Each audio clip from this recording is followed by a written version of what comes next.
Hello friends, this is रोशन। और इस session में हम देखेंगे कि स्प्रिंग क्लाउड क्या होता है।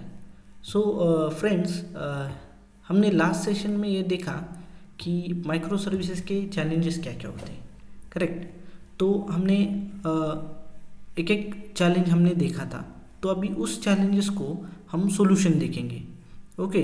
तो माइक्रो सर्विसेज एक ऐसा कंसेप्ट है जो कि आप कोई भी लैंग्वेज में माइक्रो सर्विसेज बना सकते हो।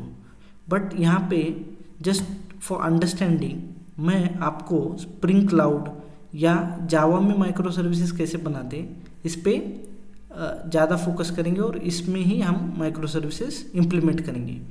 तो इसलिए एक टूल है स्प्रिंग क्लाउड, एक फ्रेमवर्क है जिसमें बहुत सारे अदर फ्रेमवर्क्स है जो कि हमारे प्रीवियस वाले सभी चैलेंजेस को वो सॉल्यूशन प्रोवाइड करते हैं।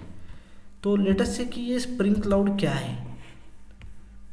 तो see guys, spring cloud provides tools for developers to quickly build some of the common patterns in distributed system.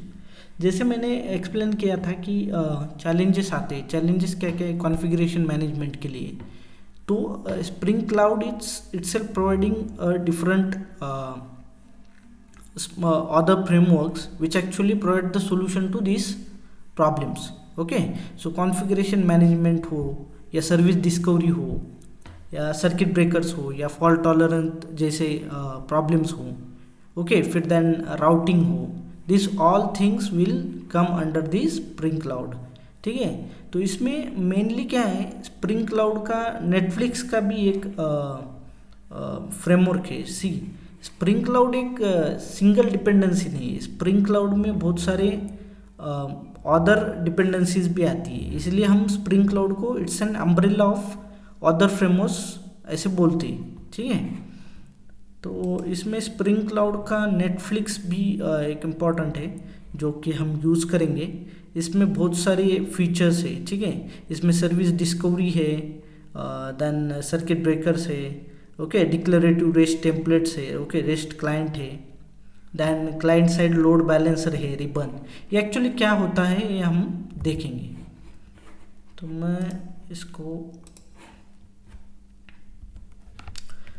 See guys, हमारे पास एक ई कॉमर्स का एप्लीकेशन है, ओके, ऑनलाइन शॉपिंग कार्ट है जो कि उसमें हमें बहुत सारी सर्विसेज है, जैसे कि अकाउंट सर्विस है, प्रोडक्ट कैटलॉग है, कार्ड सर्विस है, फिर ऑर्डर सर्विस है। These are all the micro services and उसके हर एक के डेटाबेसेस है हमारे पास। ठीक है। जो कि अकाउंट रिलेटेड डेटाबेस पूरा अकाउंट के डीबी में रहेगा, प्रोडक्ट रिलेटेड डेटाबेस पूरा प्रोडक्ट्स के डीबी में रहेगा। ओके। और यहाँ पे तुम डेटाबेस क्या यूज़ करते हो that is up to you.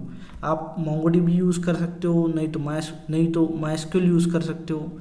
Any database you can choose. Okay. So मैंने आपको एक्सप्लेन तो किया है स्प्रिंग क्लाउड क्या होता है। सो फर्स्ट थिंग, तो हमारा एक पहला चैलेंज था जो कि स्प्रिंग मतलब माइक्रो सर्विसेज में चैलेंज फर्स्ट ये था हमारा कि एक्चुअली कॉन्फ़िगरेशन मैनेजमेंट कैसे करना है। करेक्ट। सो लेट अस से कि अकाउंट सर्विस है, उसके इंस्टेंसेस कितने होंगे, उसको कौन कौन से पोर्ट पे रन करना है। तो ये स्प्रिंग क्लाउड कॉन्फ़िग डिपेंडेंसी या स्प्रिंग क्लाउड कॉन्फ़िग फ्रेमवर्क जो है वो क्या करता है, कुछ ऐसे एपीआईज देता है जिसके थ्रू आप आपके सभी जो कॉन्फ़िगरेशंस है, जैसे कि लेट अस से आपके डिफरेंट एनवायरनमेंट्स है और डिफरेंट कॉन्फ़िगरेशन के पैरामीटर्स है। ठीक है। तो ये आपको सेंट्रलाइज लोकेशन पे स्टोर करने का एक फिनोमेना देता है, जिसमें कि लेट अस से कि आपके कुछ कॉन्फ़िगरेशन है, जैसे YML फाइल्स होती है, ओके, XML फाइल्स होती है जिसमें हम कॉन्फ़िगरेशन डिफाइन करते हैं, सॉरी प्रॉपर्टीज़ फाइल होती है या YML फाइल होती है। तो ये सब हम गिट में सेव कर सकते हैं और गिट में से ही इसको लोड कर सकते हैं। ठीक है, रन टाइम। तो इसको बोलते हैं स्प्रिंग क्लाउड कॉन्फ़िग। ओके।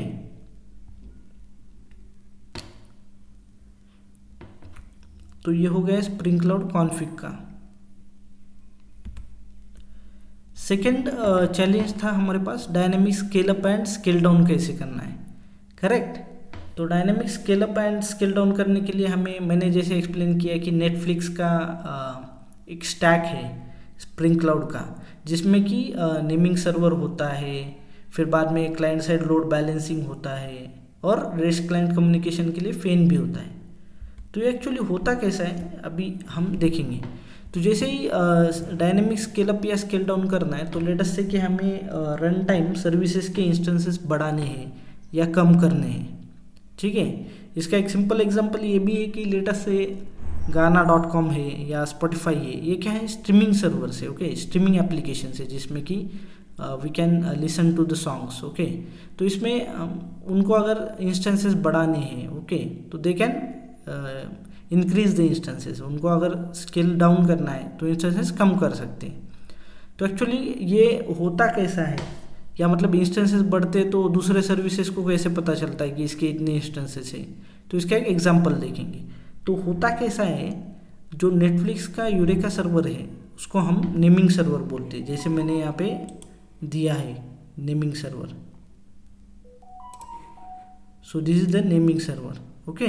तो क्या होता है एक्चुअली, जितने भी सर्विसेज पहले स्टार्ट होते हैं वो सभी नेमिंग सर्वर को रजिस्टर करते हैं। लेट अस से कि ऑर्डर सर्विस स्टार्ट हो गई, तो ऑर्डर सर्विस नेमिंग सर्वर को कनेक्ट करके बोलती है कि this is my instance information, और मैंने अपना जो एग्जीक्यूशन है वो स्टार्ट कर दिया है, ओके।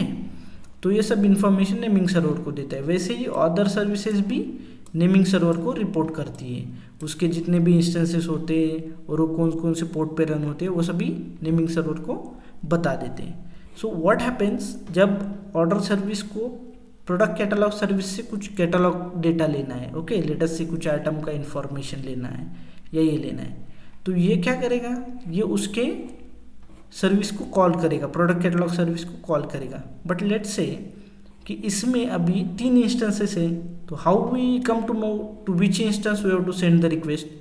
तो इसको जो है वो फुलफिल करता है रिबन। रिबन क्या होता है, वो क्लाइंट साइड लोड बैलेंसिंग होता है, जो कि लेटेस्ट से ऑर्डर सर्विस में इंप्लीमेंट किया है। Now Ribbon will take information from the naming server. Ribbon naming server को पूछेगा कि एक्चुअल प्रोडक्ट कैटलॉग सर्विस के कौन कौन से इंस्टेंसेस है, और वो वहाँ से ले लेगा। और रिबन खुद एक लोड बैलेंसर है जो कि लोड डिस्ट्रीब्यूट करता है, ओके। लेटेस्ट से ऑर्डर सर्विस ने कॉन्सिक्यूटिवली 3 रिक्वेस्ट बना दिए प्रोडक्ट कैटलॉग सर्विस के लिए, तो रिबन क्या करेगा, फर्स्ट रिक्वेस्ट जो है वो फर्स्ट इंस्टेंस को भेजेगा, सेकेंड को, और थर्ड को। That is depend on what kind of algorithm that ribbon implemented, okay. Ribbon ने क्या इम्प्लीमेंट किया है, राउंड रॉबिन होगा या सिक्वेंशियली होगा, वो देखेंगे हम रिबन के सेशन में, वो भी हम देखेंगे। So this is called load balancing with the ribbon. और एक्चुअली लोड बैलेंसिंग या लोड डिस्ट्रीब्यूशन कैसे होता है वो हमने यहाँ पे देखा, ठीक है। अभी जाएंगे नेक्स्ट क्या है, हमारा चैलेंज था कि मॉनिटरिंग कैसे करेंगे, ओके। सो तो रन टाइम कोई इशू आता है या कोई एक्सेप्शन आता है, so how to track that exception कि ये एक्चुअली कौन से रिक्वेस्ट में आया, ओके। तो इसके लिए हमें क्या करना पड़ेगा, स्प्रिंग क्लाउड का स्लूथ करके एक डिपेंडेंसी है, जिपकिन है या ELK स्टैक है, that is up to you कि यहाँ पे एक्चुअली ELK स्टैक यूज़ करना है कि जिपकिन यूज़ करना है।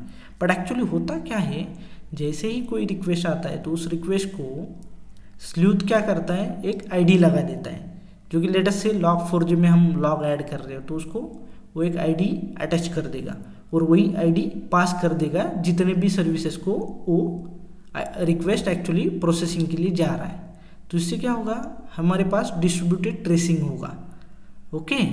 और हमें पता चल जाएगा कि एक्चुअली कौन से इसमें इस प्रॉब्लम को, मतलब इस इशू कहाँ पे एक्चुअली प्रोड्यूस हो रहा है, ये हमें इंफॉर्मेशन मिल जाएंगे। तो इसको कैसे यूज़ करेंगे हम एक सेशन में देखेंगे कि स्प्रिंग क्लाउड स्लूथ कैसे यूज़ करना है, जिपकिन कैसे यूज़ करना है, ओके। एक तो जिपकिन यूज़ कर सकते हैं देखने के लिए, लॉग देखने के लिए, कंसोलिडेटेड लॉग देखने के लिए, नहीं तो ELK स्टैक भी यूज़ कर सकते हैं, जिसमें कि इलास्टिक सर्च, लॉगस्टैश और किबाना है। आपको अगर बहुत मतलब और ज़्यादा इन्फॉर्मेशन के लिए ELK स्टैक पे जाइए, वहाँ पे इन्फॉर्मेशन मिल जाएगी, और जिपकिन भी एक बार एक्सप्लोर करिए। अगर आपको कोई भी क्वेश्चन है, आप कभी भी इस चैनल पे कमेंट में मुझे बताइए, मैं उसका तुम्हें आंसर दूंगा। तो सेकेंड थिंग क्या है, नेटफ्लिक्स का एपीआई गेटवे। जैसे कि प्रॉब्लम दूसरा भी एक था कि राउटिंग कैसे करना है, करेक्ट। तो वो जो प्रॉब्लम्स है राउटिंग और filtering of the request, let us से कि तुम्हारे पास सेंट्रलाइज्ड एक जगह होती है जहाँ से रिक्वेस्ट राउट होता है, ओके। अभी लेट अस से तुम्हारा कैटलॉग सर्विस में का कोई तो एक एपीआई है जो तुम्हें ब्लॉक करना है, तो बहुत डिफिकल्ट होता है वो कैटलॉग में जाके ब्लॉक करना। तो एक सेंट्रल एपीआई गेटवे होता है जहाँ पे तुम ये सब फिल्टरिंग लगा सकते हो, ठीक है। तो ये सभी सॉल्यूशंस है माइक्रो सर्विसेज के चैलेंजेस को, ओके, जो कि हम इम्प्लीमेंट करेंगे। और एक है फॉल्ट टॉलरेंस, जिसके लिए हम हिस्ट्रिक्स यूज़ करेंगे, ओके। तो फ्रेंड्स, हमने क्या क्या देखा इस सेशन में। तो हमने स्प्रिंग क्लाउड का कॉन्फ़िग सर्वर देखा, जो कि सेंट्रलाइज लोकेशन से हमारे कॉन्फ़िगरेशन उठाएगा और वो कॉन्फ़िगरेशन यूज़ करेगा, ओके। सेकेंड पॉइंट हमने देखा कि ribbon client side load balancing कैसे करता है, ओके, जो कि यूजफुल है in case of scale down and scale up things. फिर थर्ड हमने डिपेंडेंसी देखी और फ्रेमवर्क्स देखे, जो कि स्प्रिंग क्लाउड स्लूथ है, जिपकिन है और ईएलके स्टैक है। ये किसके लिए, एक्चुअली डिस्ट्रीब्यूटेड ट्रेसिंग के लिए। और लास्ट में हमने देखा हिस्ट्रिक्स, जो कि फॉल्ट टॉलरेंस के लिए यूज़ होता है। इसमें ये होता है कि डिफ़ॉल्ट रिस्पॉन्स हम देंगे और वो रिक्वेस्ट जो है वो प्रोसेसिंग उसकी फिनिश कर देंगे। सो आपको अगर कुछ क्वेश्चंस है तो आप मुझे कमेंट में ज़रूर बताइएगा, मैं इसके आंसर दूंगा। Thanks for watching this.